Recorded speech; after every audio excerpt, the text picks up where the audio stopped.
همه این کابوسا از همون شب لعنتی شروع شد.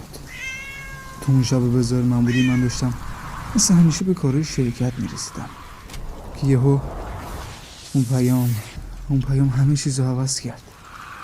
اولش فکر کردم یه پیام تبلیغاتی مسخره است، ولی بعد یکم دقت کردم، دیدم نوشته اون زن امشب پرت میشه پایین، کاری هم از دست تو بر نمیاد. خب شما جای من بودین چی کار میکردین؟ من فقط ازش گذشتم. ولی ساعت 3 صبح کابوس شروع شد. صدای جیغ یه زن توی ساختمون ما و بعد از اون منی که اصلا نفهمیدم چطور وارد این بازی شدم. فکر کردم من تنها کسیم که این ماجرا رو میدونست، ولی خب بازم همه چیز امکان داشت شوخی مسخره باشه.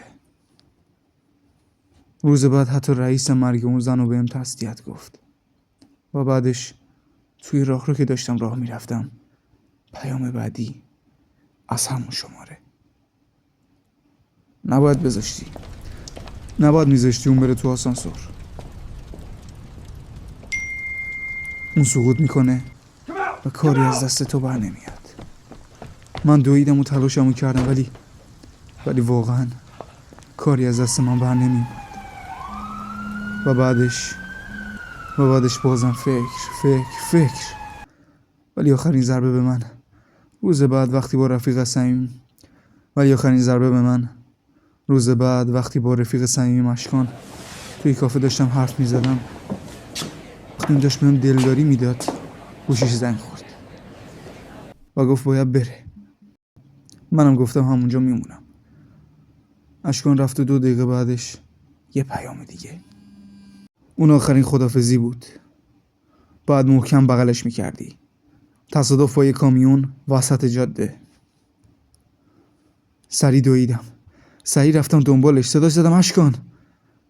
اون وایستاد، ولی همون لحظه انگار زمان برای من وایستاد.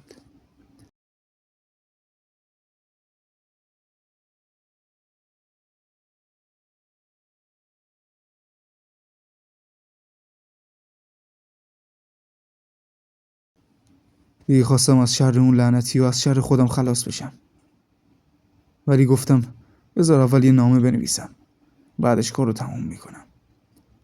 توی خونه خسته آشفته که یهو تلفن خونه زنگ خورد. تلفن رو برداشتم ولی کسی حرف نزد. همون موقع در خونه زده شد.